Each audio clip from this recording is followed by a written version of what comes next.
Okay dear student, good morning. आज हमारा जो लेक्चर है, वीडियो लेक्चर, वो 10 चलेगा 10 एंड यूटिलिटी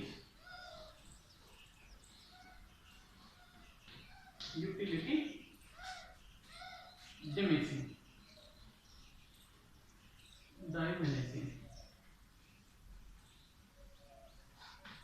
इन मैथा managerial economics and financial analysis. अब लॉ ऑफ डायमिनिशिंग जो हमने पढ़ा था, इसके अंदर marginal utility and total utility, total utility and marginal utility.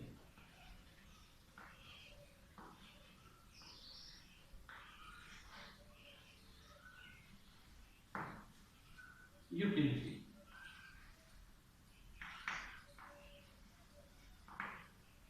इसको हमने देखा एक सूत्र के द्वारा, मार्जिनल यूटिलिटी ऑफ किसी वस्तु की कैसे निकालेंगे। जो टोटल यूटिलिटी के अंदर चेंजेज होगा, उस वस्तु की टोटल यूटिलिटी के अंदर आपने कितना उसका उपभोग किया है, इसके द्वारा, है ना।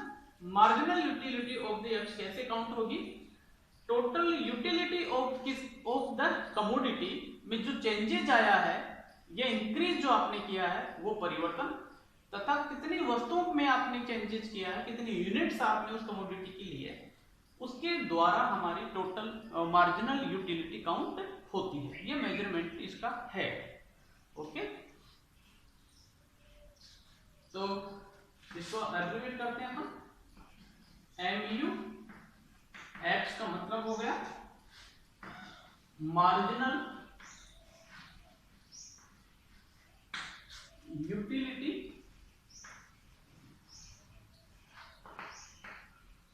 ऑफ कमोडिटी, कमोडिटी में सामान, एंड TU एक्स से तात्पर्य हो गया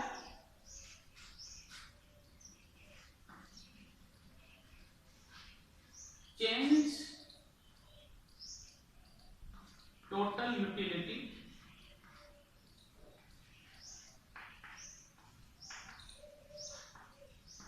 of commodity end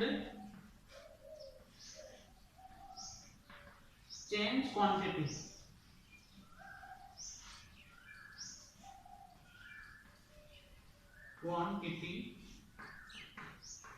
of commodity.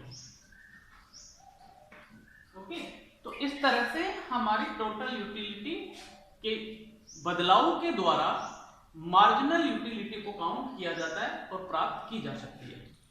अब होता क्या है कि अगर उस वस्तु की कंजप्शंस को हम बढ़ाते जाते हैं, एक समय के बाद में टोटल यूटिलिटी के अंदर कमी आना शुरू हो जाएगा। टोटल यूटिलिटी में कमी आना शुरू हो जाएगा। क्यों? क्योंकि उसका एक सर्टेन पॉइंट होता है, वहां तक वो कंज्यूमर उस कमोडिटी का कंज्यूम कर सकता है, फिर बाद में हद हो जाती है, वो सर्टिफिकेशन से नेगेटिव में चला जाता है और इस तरह से टोटल यूटिलिटी की चेंजेज में कमी आना शुरू हो जाती है। ठीक है, तो ये तो हमारा इसका फॉर्मूला था। अब है लॉ ऑफ डायमिनिशिंग मार्जिनल यूटिलिटी। अब मार्जिनल यूटिलिटी में कमी किस तरह से आती है वो देखते हैं।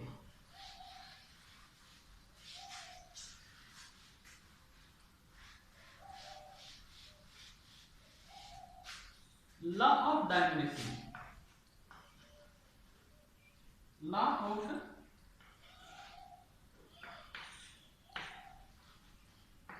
डायमिनिशिंग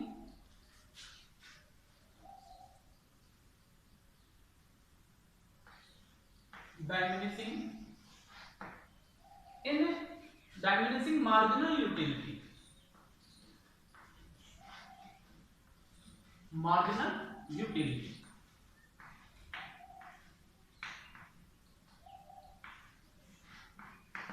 law of diminishing marginal utility, कौन से बिंदु इसमें अफेक्टेड होते हैं? लॉ ऑफ डाइमिनिशिंग, डाइमिनिशिंग का मतलब होता है डिक्रीज। ओके, इसमें कमी कैसे आना शुरू हो जाती है? कमी कैसे आना शुरू हो जाती है? टोटल यूटिलिटी में वृद्धि होती है, क्वांटिटी ऑफ कमोडिटी के अंदर भी इंक्रीज होगी, और मार्जिनल यूटिलिटी में डिक्रीज होता है। क्या होता है? Total utility, total utility and unit and units of commodity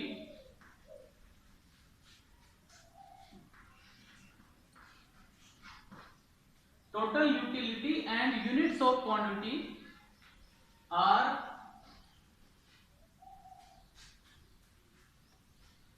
increased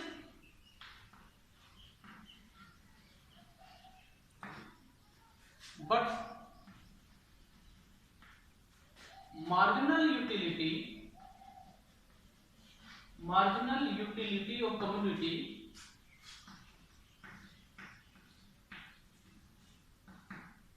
commodity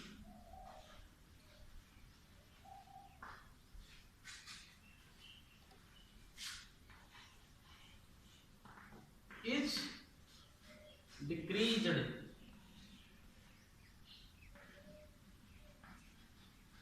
okay, तो ये ध्यान रखना में टोटल यूटिलिटी और क्वांटिटी दोनों में वृद्धि होती है।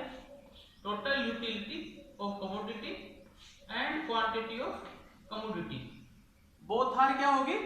Increased, both are increased but marginal utility decreased। MU commodity is decreased। ये इनके अंदर विषमता होती है। ठीक है, अब किस तरह से हम देखते हैं, इसको पढ़ते हैं। देखिए,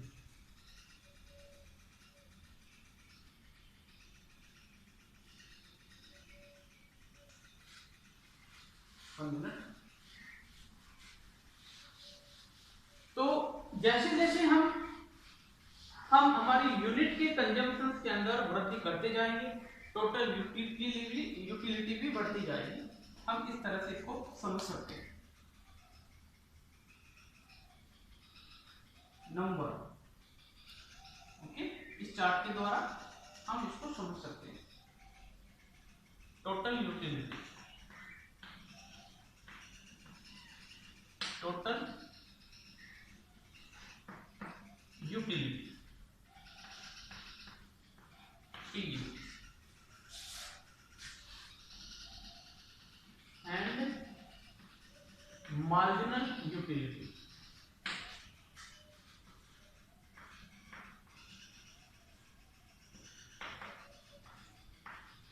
MU।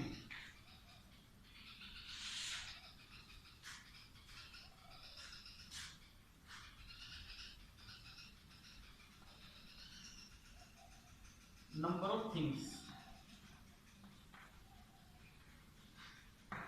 okay, number of things, total utility,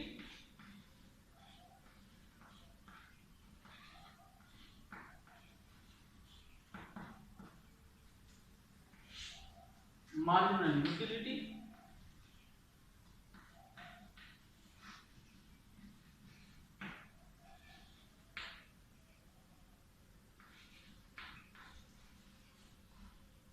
marginal utility। देखते हैं हम नंबर ऑफ थिंग्स में हम क्या लेते हैं, किसी वस्तु का नाम ले लेते हैं, कोई सी भी एक वस्तु, जैसे मैंगो।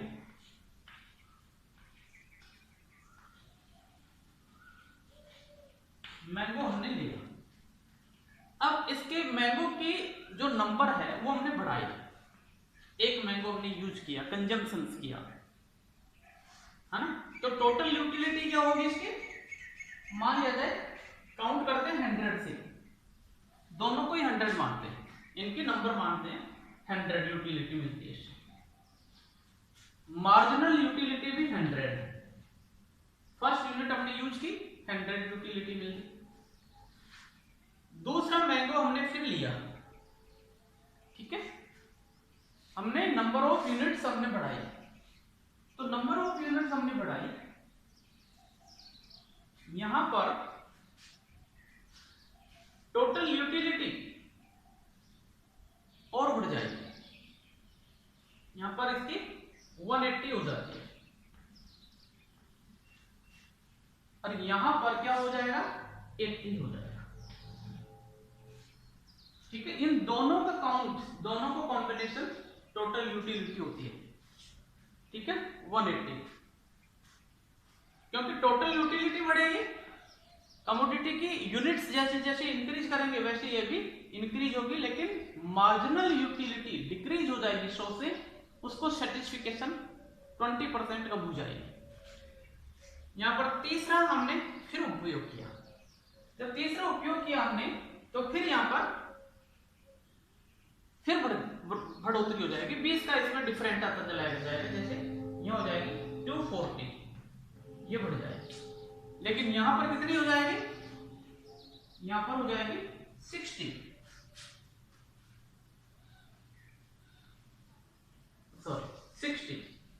ये कम हो जाएगी, ठीक है, ये कम हो जाएगी। नंबर 4 के अंदर हमने फिर चौथा मैंगो और ले लिया, इस तरह से हम इनकी बढ़ाते चलते हैं, 5, 6, 7 तक ले लेते हैं। जैसे जैसे हमने आम की संख्या में इंक्रीज की, मैंगोज को हमने इंक्रीज किया, टोटल यूटिलिटी भी हमारी बढ़ती चली जाएगी, 240, 280 ये बढ़ेगी, लेकिन वहां पर वो कम हो जाएगी, वहां पर 40 हो जाएगी, इसका डिफरेंट 40 हो जाएगा। पांचवें पे हमने ली 300, ठीक है, तो यहां पर 20 हो जाएगी। सातवें पर हमने ली, छठे के ऊपर 3, 5,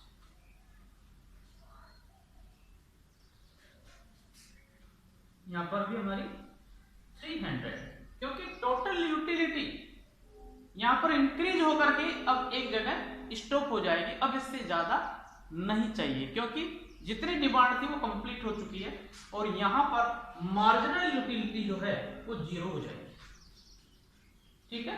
लेकिन फिर भी माने नहीं, फिर भी व्यक्ति क्या लालची है, लालसा उसकी बढ़ती जाती है, फिर उसने परचेज कर लिया, हो सकता है कि यहां पर उसकी रेट कम हो गई होगी तो वो इंक्रीज कर लेता है, टोटल यूटिलिटी भी यहां पर फिर डाउन हो जाती है, ठीक है। टोटल यूटिलिटी जैसे डाउन जाती है तो ये माइनस में चली जाती है। तो हुआ क्या कि हमने कमोडिटी को बढ़ाता दिए, इसको बढ़ा दिए, इसको इंक्रीज करते गए, इसको हमने बंद नहीं किया, क्लोज नहीं किया, बल्कि हमने इसको परचेज करते गए। रीजन कि हो सकता है कि यहां पर मार्केट के अंदर इस कमोडिटी की प्राइस गिर रही हो, तो हमने उसको खरीदना शुरू रखा तो हमारे पास कमोडिटी बढ़ती चली गई, टोटल यूनिट बढ़ती चली गई। अब ये हुआ कि एक जगह जाकर के हमारा भी मन ये करेगा कि अब बहुत हो गया है, अब नहीं चाहिए, लेकिन फिर भी हम मानते नहीं है, लेकिन टोटल यूटिलिटी में कोई कमी नहीं आती, वो उतना की इतनी रहती है, फिर भी नहीं मानते तो फिर यहाँ पर इसकी इंपॉर्टेंस खत्म हो जाती है। लेकिन यहाँ मार्जिनल यूटिलिटी जो हमको मिलने वाली थी वो माइनस में चली जाती है और ये डिक्रीज होना शुरू हो जाती है। क्यों? क्योंकि एक को खरीदने से तो आपको संतुष्टि बहुत अच्छी थी, खुश हो गए, फिर दूसरा आपने जैसे यूज किया तो फिर आपकी तृप्ति वहां पर उतनी ज्यादा नहीं होगी, आपका सेटिस्फिकेशन लेवल वहां डिक्रीज हो जाएगा। फिर भी हमने किसी ने नहीं माना, थर्ड और दिया आपको, तो वहां तो उसकी यूनिट ज्यादा बढ़ रही है, टोटल यूटिलिटी भी ज्यादा बढ़ रही है, लेकिन आपका जो टेस्ट था वहां डाउन हो जाएगा और 60 पे आ जाएगा। इस तरह से उसका इंपॉर्टेंस आपके लिए खत्म होना शुरू हो जाएगा। यहां पर अकोमुलेशन तो हो जाएगा, लेकिन वहां पर आपका जो इंपॉर्टेंस होना चाहिए था, सेटिस्फिकेशन जो लेवल था वो डिक्रीज होना शुरू हो जाएगा और एक समय तो ये बाद में जाकर के 0 पे चला जाएगा, है ना, 0 पे चला जाएगा। इसको आप किसी भी तरीके से समझ सकते हैं कि किसी एक वस्तु का जो कंजम्पशंस है वो एक लेवल तक ठीक होता है, लेकिन बार बार हम उसका यूज करते जाते हैं तो फिर उसमें आपका इंटरेस्ट नहीं होता। शुरू में आप गाड़ी चलाना सीखते हैं तो बड़ा एक शौक लगता है, बड़ी अच्छी सी फीलिंग आती है, लेकिन जैसे आप सीख जाते हैं तो फिर आपको बौद्धरण आना शुरू हो जाती है, क्योंकि कि कोई दूसरा और सीख लेता तो बढ़िया अच्छा होता है, क्योंकि हर जगह पर आपको जाना होता है, आपकी मार्जिनल जो इंपॉर्टेंसी थी वो वहां पर खत्म हो जाती है। ओके, तो इस तरह से हमारा ये लॉ ऑफ डायमिनिशिंग यहाँ पर काम करता है। चलो इसमें और कौन कौन से फैक्टर हैं जो कि इसको प्रभावित करते हैं वो अपन आगे पढ़ते हैं।